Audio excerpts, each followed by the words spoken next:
Hey everybody, I'm Anna McEwen.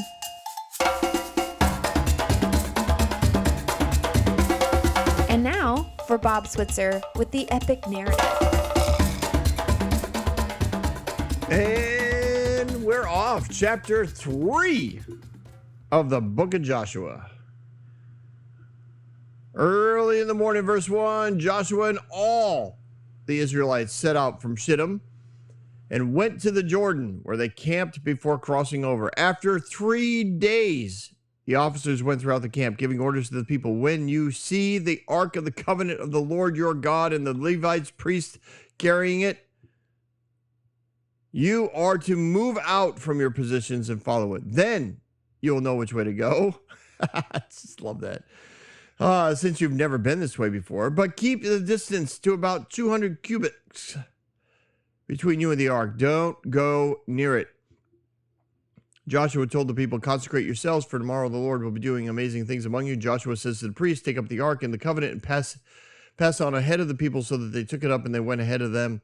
And the Lord said to Joshua, today I will begin to exalt you in the eyes of Israel, so that they may know that I'm with you, as I was with Moses. Tell the priests to carry the ark of the covenant. When you reach the edge of the Jordan waters, go and stand in the river. Joshua said to the Israelites, come here, listen to the words of the Lord. This is how you will know that the living God is among you, and that he will certainly drive out before you. See, now this is, okay, all right. No, I need to stop, because I'm going to start preaching right there, because, well, I'll preach beforehand. I get to, you know how I play.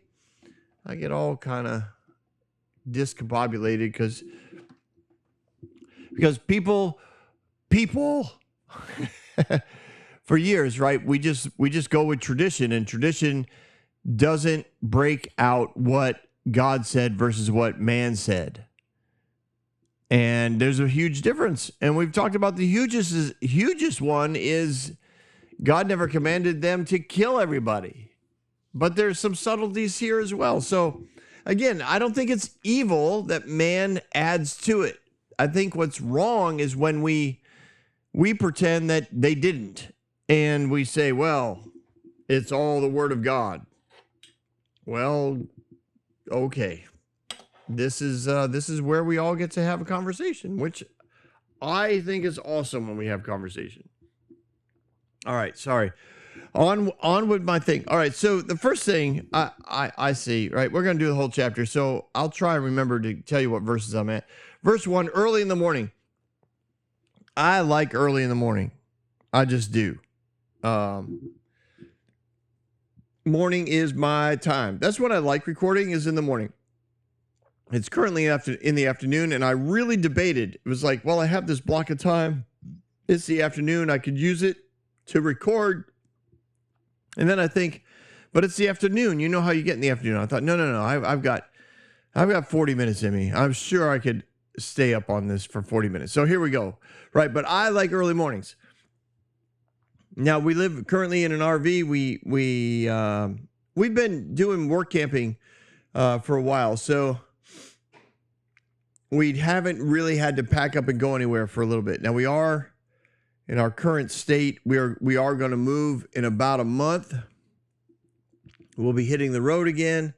And in that process, we look at each other. We're like, okay, we have to remember everything again, because moving takes a lot of effort. But even with that, I like getting up in the morning and going. It's the same with like when we were traveling and we were seeing national parks and all of that every other day. I was like, what time you want to leave? Because in my head, I'm thinking, 7:30, 8 o'clock, get to the park. Let's go see the place, right? My wife's like, I don't know.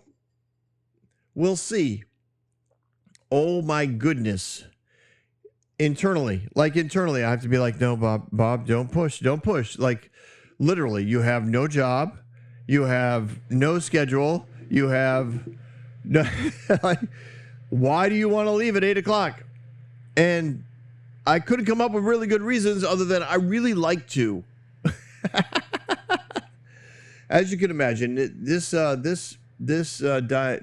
divergence between my wife and I has been filled our lives with opportunity to dialogue about what we're doing and when we're doing it.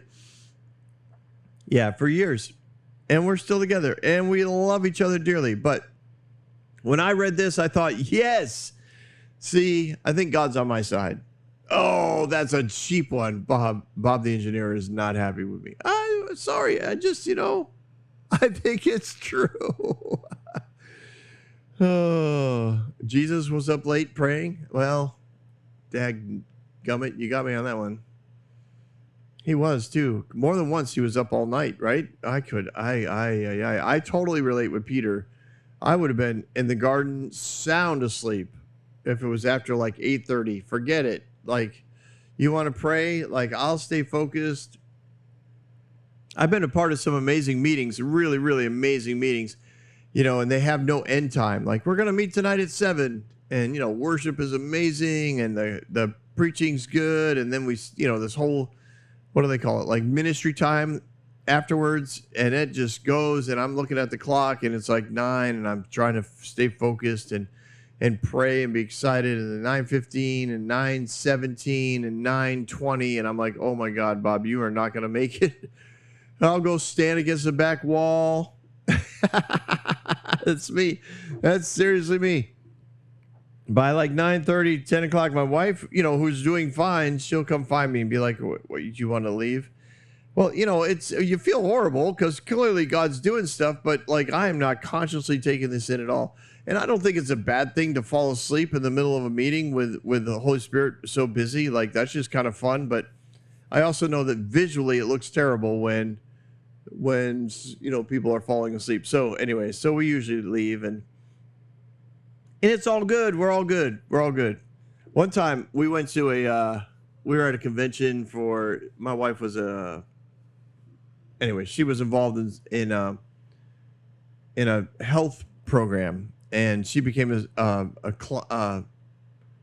want to say a seller, but what did they call him? A coach. She became a coach and she did great, honestly, and we could not have done so many of the things that we did in our lives without the money that came in from her coaching. But one of the things we did was go to a convention, and more than one, but one of the ones I'm thinking of. Get to the point. Thank you, Bob. After the evening meeting, which ended like at 9:30, and I'm like, I can muscle through this. There was an after party to celebrate how awesome this company was. And the party started at 10. And of course she wanted to go. And I didn't blame her. I like parties. We walk in and the music is loud. I mean, bumping. I loved it. I love loud music. Love loud music. So I'm doing okay. I really am. And we walk around and we're tasting the hors d'oeuvres. I know it's another cheap joke. Thank you, Bob. Appreciate you bringing that up. We're having a good time, and she has a picture of me. I'm pretty sure she still has it because it's years ago. She has a picture of me like a homeless man curled up in the corner, not in the corner. Well, yeah, it was a corner of like one of the support beams of this huge convention hall. In the back end of the party, like the music's loud. I am out cold. I just fell asleep. I could not keep up. I had like 2 bags with me because we had gotten all this swag that was available at all the various tables and stuff, and then I just fell asleep with the bag. I did. I looked like a homeless man in the corner. She eventually woke me up, comes over and says, "Are you ready to go?" I'm like, whenever you're ready. Like, it didn't bother me to fall asleep there because I just, whatever, but I was out cold. I was the only one, I think, asleep. But, all right, enough about me. They got up early in the morning. Good grief, will you get off the first verse? Thank you very much. I don't even know what had just happened. I don't even know what happened, but there's now a break. Somehow my microphone got shut off or something, and I think I got it back working again. But now I don't know. Now I'm probably gonna have to talk to Brian. But that's enough about my problems and about me. And we gotta get on with the verses here. Here we go. Verse 1: early in the morning, Joshua and all the Israelites set out for Shittim. So chapter 1, you remember they had already prepped, right? All they had to tuck away, so to speak, was what they were using for day-to-day living. That probably, didn't take long. They probably, some of them could do it within 20 minutes, others maybe 45 minutes, but they tucked it all up. They got it into the carts. Everything's going good. They hooked up the carts. They got their, whatever they were using, donkeys, um, oxen, maybe a few of them had horses, but mostly, honestly, mules were like hardcore, the best thing to move things with. So I assume a lot of them had that. And they get to the river's edge. Now, what happens when you're on the edge of a river? Everybody spreads out. That's what happens. I've done so many public events, etc. You put any size group along, bring them to the edge of water, and they spread out. So I imagine this million or so people just spread out all along the river's edge, because that's just what we do. And it had to honestly look pretty spectacular. They're all standing there. They're standing there because there's nowhere to cross. They're standing there because that's where Joshua told them to go. They're standing there, and on the other side of the river would be Jericho, and they're looking from their walls going, whoa. Everyone over there thinks they're coming over here. Like, why aren't they going down to the shallow area of the Jordan, the fords of the River Jordan? Why are they right there, right across the way? What are they going to do? And what they did was they waited for 3 days. 3 days. They just kind of camped out. Now, I don't think it was single file. It probably, along the river's edge, it probably was multiple people deep. And of course, when it came to time to camp, when they realized they weren't going to, go across the river that night, they went all, they started getting deeper and wider into the land. And of course they had to find wood, and whatever. A lot of them had pre-packed some food to eat, so they didn't have to cook, but they waited 3 days watching the river, looking at the river. In essence, what we would call in the RV world, boondocking. Boondocking is where, you pull into a parking lot. There's no hookups, no water, no power. You live off battery life. Some people have generators, but it's really rude in a parking lot to be cranking up generators. At least it's supposed to be. A lot of people don't understand that. You're not supposed to take out your grill and start cooking out in the parking lot, because a lot of these parking lots are businesses that they hope you enjoy being at. People like Walmart, Cabela's, Bass Pro Shops. What's that restaurant, Bob? Oh, Cracker Barrel. If you can get to it. So sometimes, it involves a lot of twisting and turning. And if you got a rig like ours, 38 feet long, fifth wheel, it's not, you gotta pre-game that to make sure you're going to be able to get in the parking lot and out of the parking lot. That happened once at a restaurant. We did not want to unhook, and the map showed a big parking lot for a church right next to the restaurant. We were like, okay, well, we'll pull in there and we'll go to the restaurant, right? No, man, that church clearly did not want that happening. They had a big old gate up front. They were like, no, do not enter. So now we're stuck. I'm trying to back up into traffic. Oh, sweet Jesus. It was honestly, it was like I was sweating. And those are moments that my wife and I really have opportunity to get to know each other, because, she's upset, not at me, but she's upset. Like, we're in a tight situation and people are backing up and people are honking at us. And finally, one guy who was right behind us walks up and he's like, hey, I'm a truck driver. This restaurant actually has a really large back parking lot. It doesn't, we showed him the map. He goes, no, I've been here with my truck. He said, if you pull in, you get to that back parking lot, you'll be able to swing wide enough to get to come back out. Sure enough, man, he was right. We pulled in. The back parking lot, thankfully, wasn't full. We were able to swing it all the way around. I parked. And then we went in and then we actually bought his dinner for him and his wife because we just so appreciated the information, man alive. Otherwise, I'd probably still be there. I'd probably still okay. Enough with the personal stories, Bob. On with the anyway. So they're there for 3 days. They're boondocking. They're waiting. They're waiting, right? They're waiting for, and a lot of this is leadership. They're like, when are we gonna go? Why'd you have us come down here? I mean, by day 2, you're like, why? Why are we here? Why we could have stayed where we were. We could have stayed at our homes. We could have waited a day or two. Supplies are starting to dwindle. They want to spread out maybe even more. You know, they're camping too close to each other. That's probably more of an American thing. Personal space. I know this because so much of the RV life, you run into Europeans and Canadians, and they just park right next to you, man. They don't even think about it. It's just natural. It's like, why waste space when we could literally be 4 inches from each other? And I'm thinking, why are you all here in my grill? Like we have a parking lot. Park somewhere else. Like, no, let's get to know each other. Anyways, that's just me. Probably an American thing. But eventually, official word is spread, right? Sorry, I have to scroll. Why did I have to turn back? What is going on with my? There we go. Verse 3, giving the orders to the people. When you see the Ark of the Covenant of the Lord, follow it, basically, is what he said. Now, I'm sure that this takes a few hours, right? You don't just make one announcement on a megaphone. Hey, everybody. So it gets passed around. Eventually, everybody's like, follow the Ark. Follow the Ark. And they say, but don't get too close.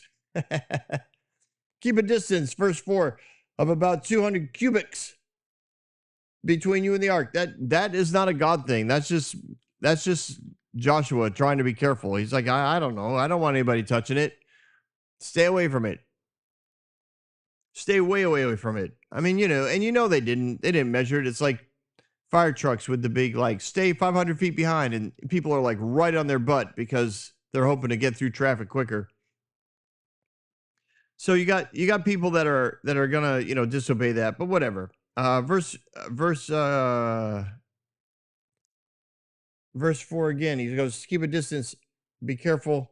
Joshua said, consecrate yourself, for Lord's going to do an amazing thing. Verse 6, take up the Ark of the Covenant, pass ahead of you. So they took it up and they went ahead. I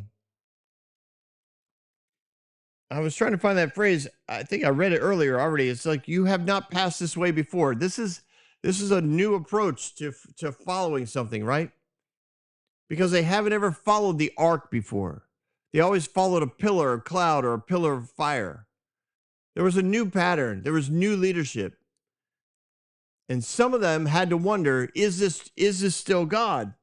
Are we still following God? And that's why I think the Lord spoke to Joshua, and he said, I'm doing this for you.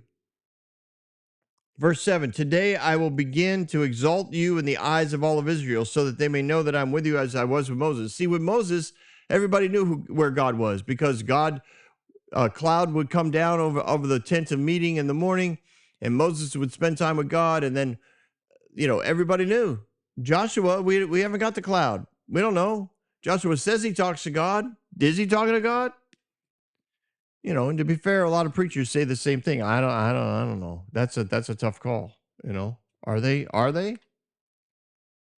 So God makes it clear to Joshua, which tells me that he had some questions as well.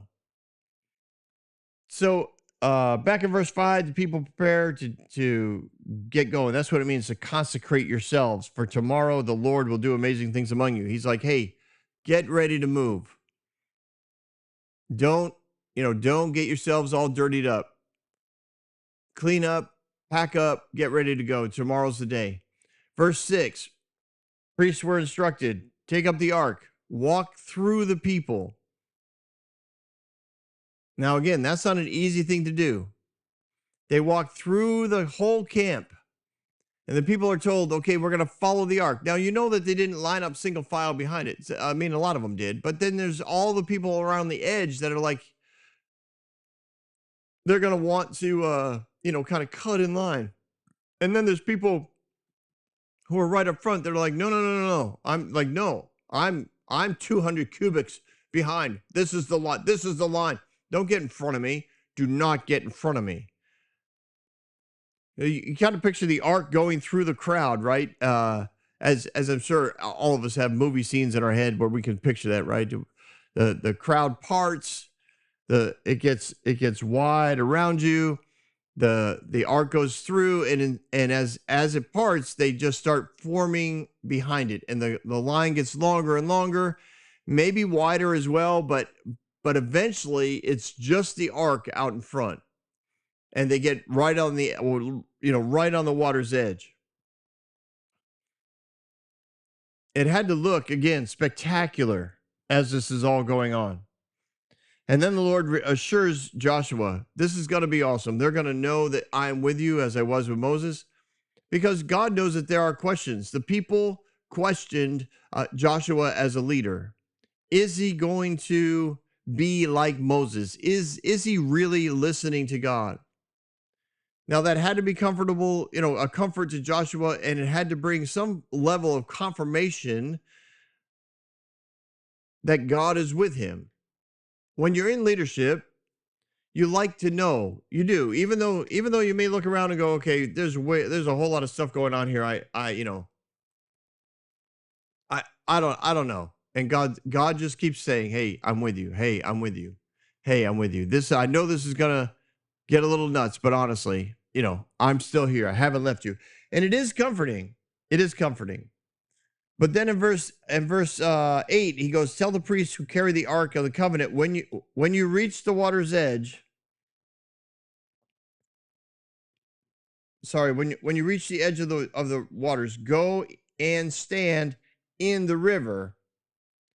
So Joshua says to the Israelites, come here and listen to the words of the Lord. This is how you will know the Lord, the living God, is among you, and that he will certainly drive you out. He will. Now, this is what I want to say. In verse 10, God didn't say any of that. God tells Joshua the plan. He says, tell the priests to go in the water. Joshua tells the plan to the people. He's like, today you're going to find out that God's with us as we go kill all of these people. That's not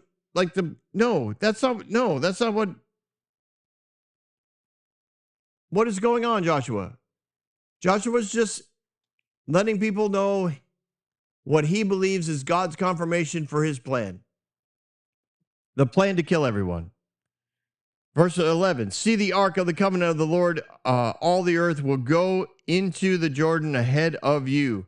Now then, choose 12 men from the 12 tribes of Israel, one from each tribe. And as soon as the priests who carry the ark of the Lord of all the earth, set foot in the Jordan, the waters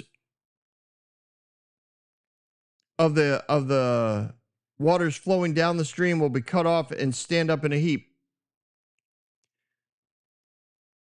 So he tells them, hey, this is what's going to happen. This is where we're going. This is how it's going to happen. After the Lord,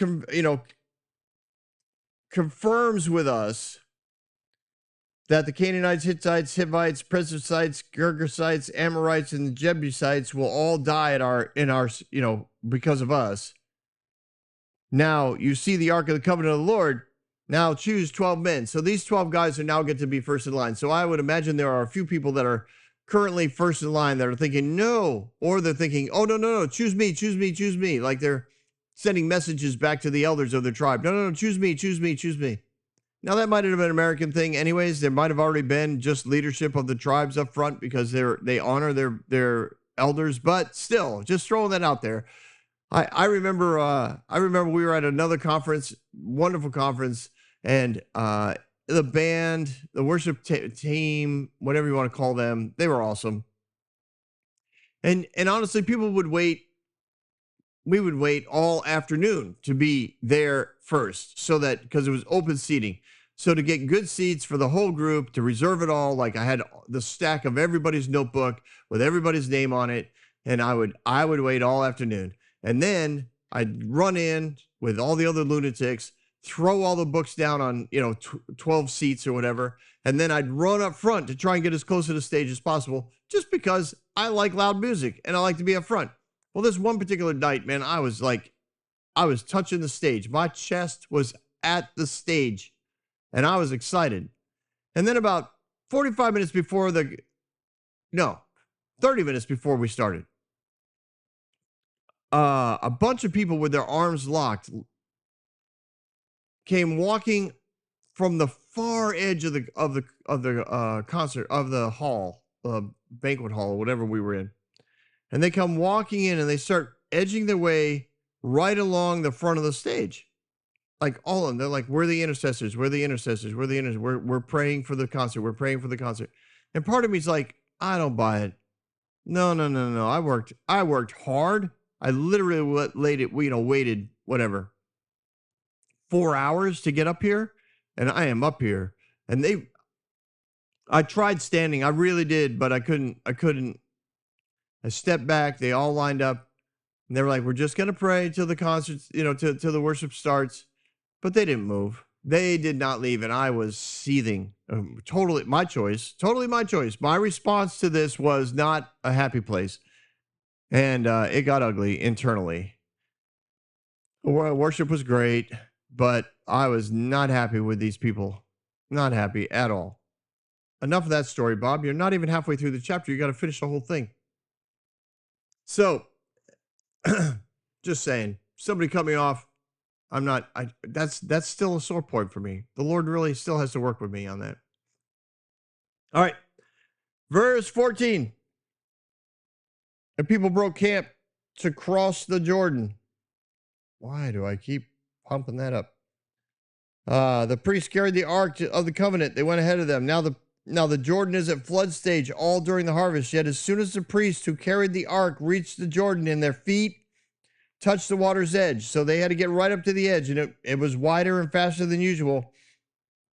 The water upstream stopped flowing. It piled up in a heap at a great distance away at a town called Adam in the vicinity of Zarethan, while the water flowing down, that is to the Dead Sea, was completely cut off. So the people crossed over on the opposite Jordan. So there it was. Basically, one side piled up and the other side just kept flowing. And soon they were walking across. Sorry, I just checked my notes here. They all walked across. Now, whatever the priest might have been feeling or thinking at that time had to be fascinating to me. But when they got about halfway across, they stood there next to this wall of water just piling up behind them. Now, I don't think it kept getting higher and higher because it would pile upstream. So basically the river just kept getting wider and wider, further and further upstream. But of course, they had to step in.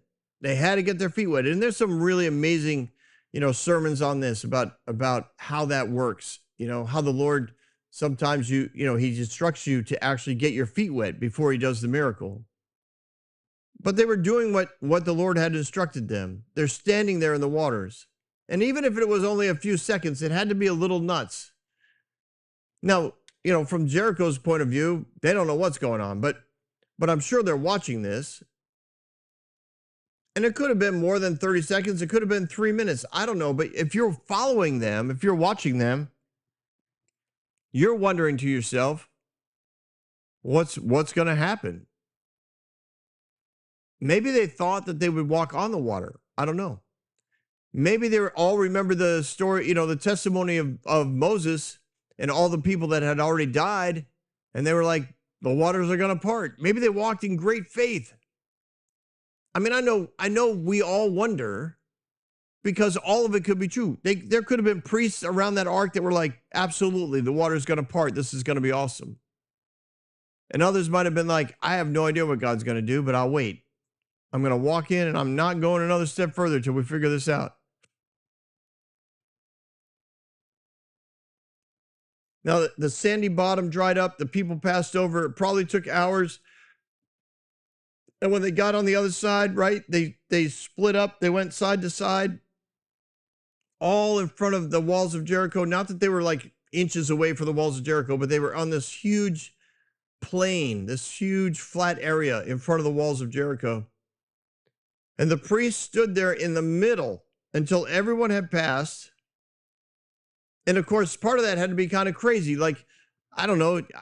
I know me. I would smile. I would have the biggest grin on my face if I was one of the priests. I'd be standing there just smiling the whole time as people went by.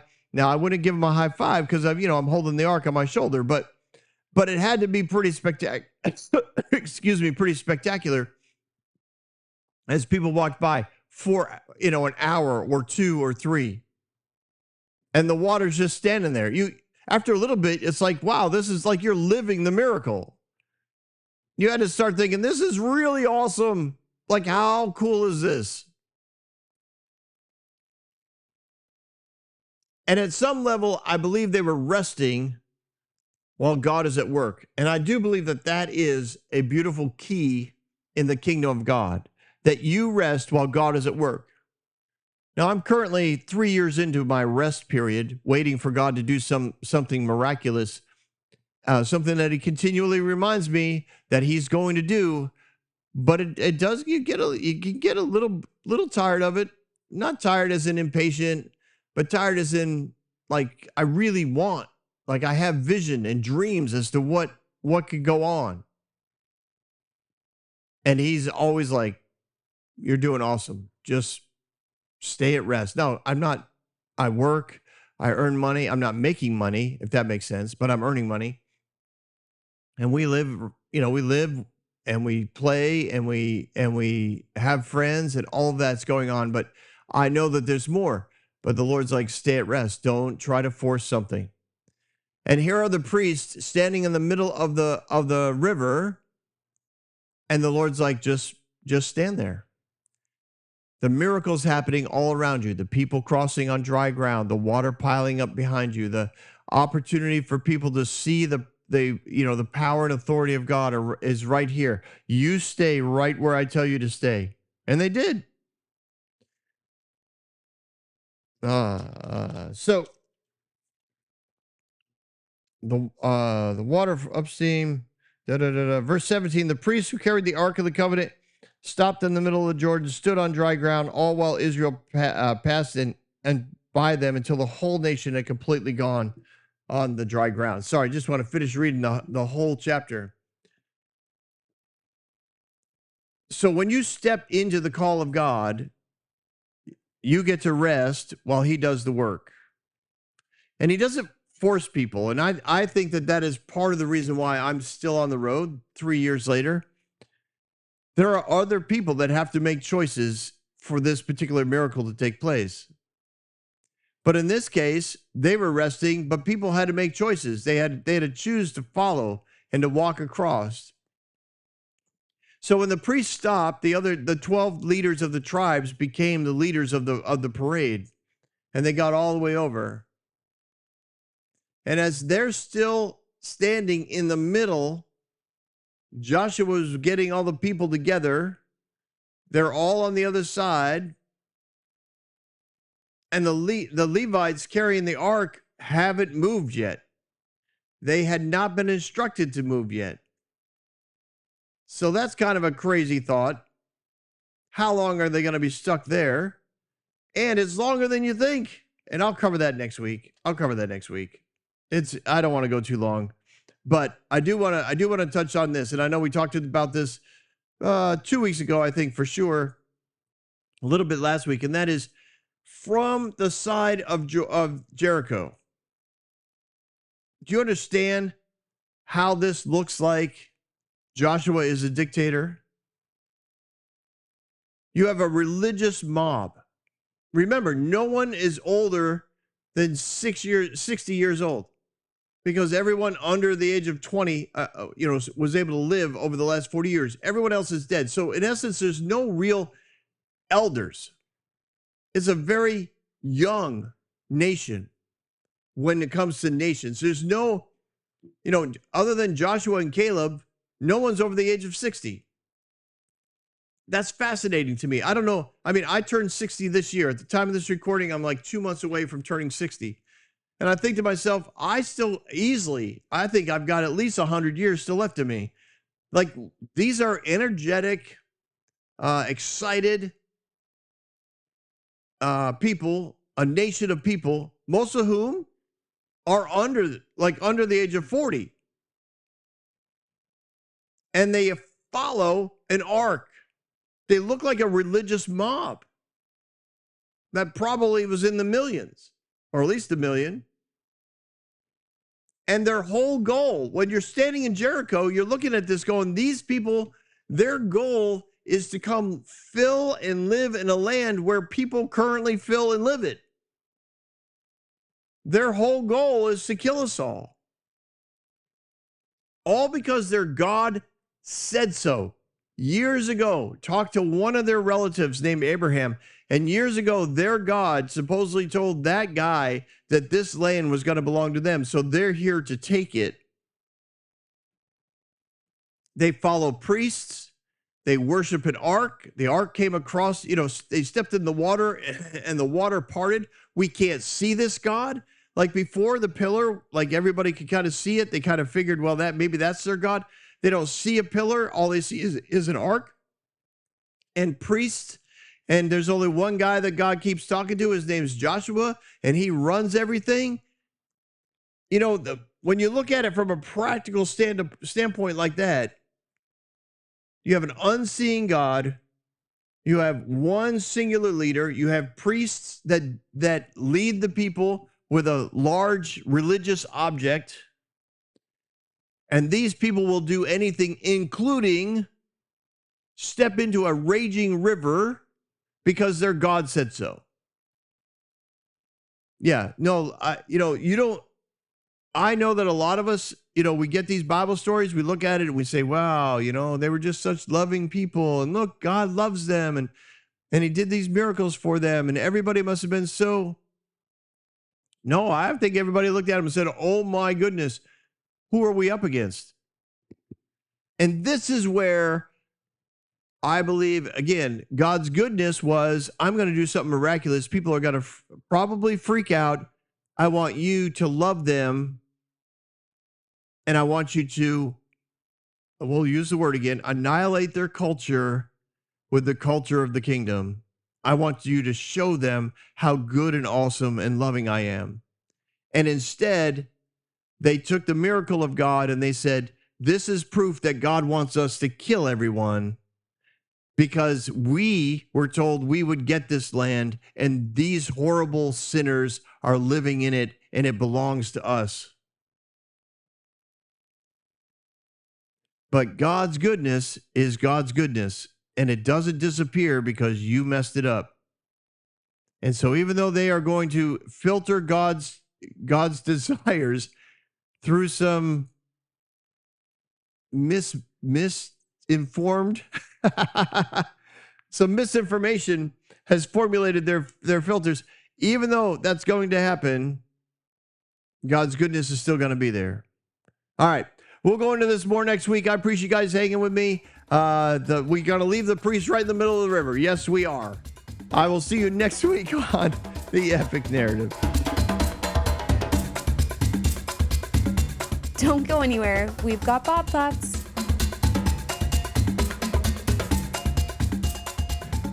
Welcome back, everyone. I'll tell you, I know it's been about a month since I went to the Rethinking God with Tacos family reunion in Charlotte. That's a lot to say, but listen, if you haven't connected with that group, you should. They're pretty amazing, especially if you're processing the concept of God being good. Now, I know we deal with that, and we clearly believe that here on the Epic Narrative, but sometimes you want deeper stuff. You want theology, you want good teaching, you want all of that kind of application from the teaching. Man, that's where you'll find it. That's where you find it. And I was so encouraged. so encouraged. Dub Alexander, Jason Clark, Baxter Kruger, Damon Thompson. Oh man, they were all there. And then there were people there that could have been speakers and are speakers all around the world, and they were just there to hang out and just be a part of the community, which is amazing. People like Randall Worley and Jamie Engelhardt. Oh my gosh, like it just goes on and on. They were amazing conference. It'll happen again next year. Keep an eye out for it. Go to A Family Story. That's the name of the ministry. That's the ministry name that Jason Clark set up. And Rethinking God with Tacos does have a huge Facebook group, and but you can find you'll find either one. Just go for it.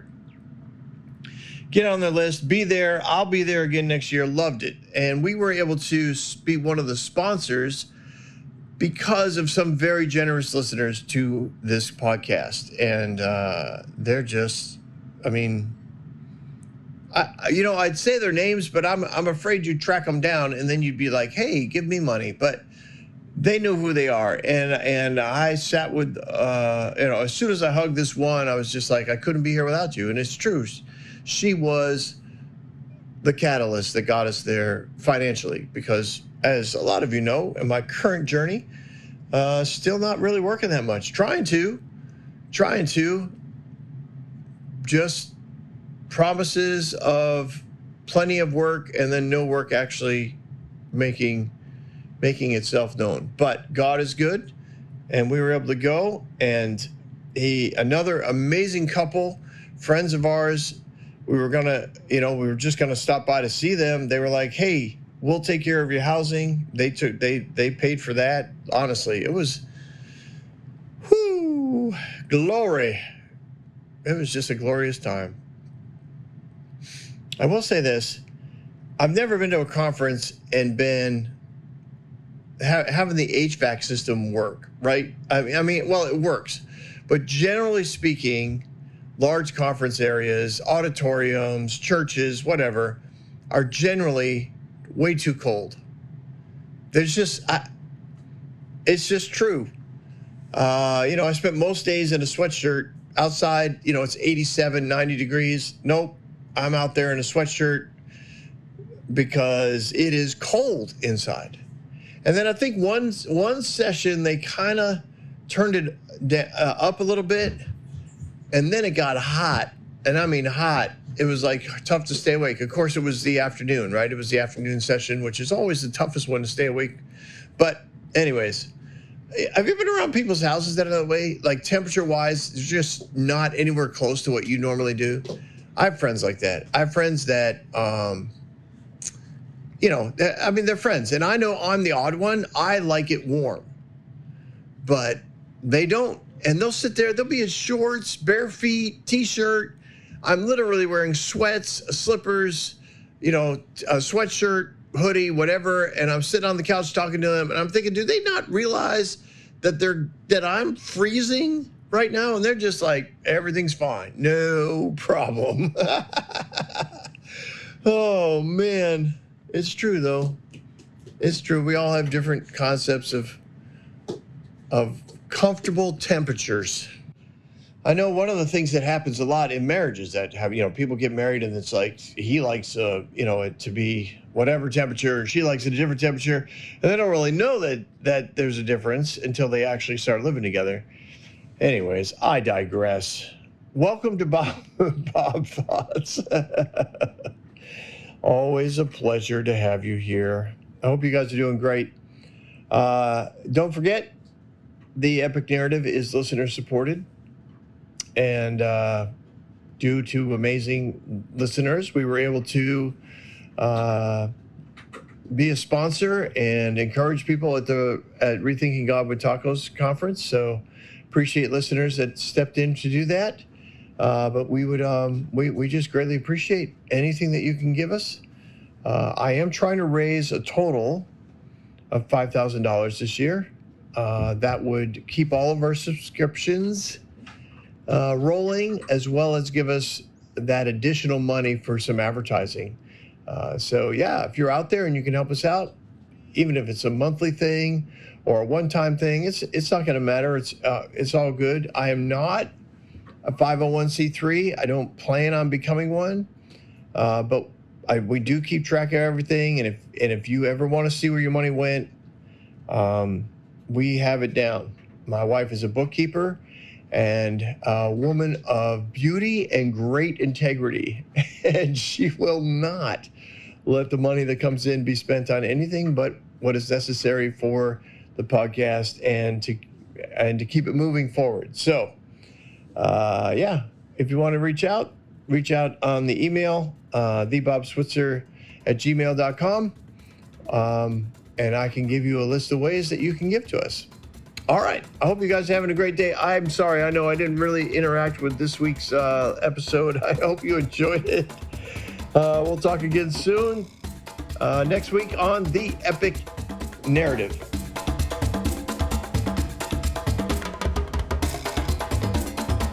Hey everyone, thanks for listening. If you like what you heard, you can subscribe to this podcast on any platform you use.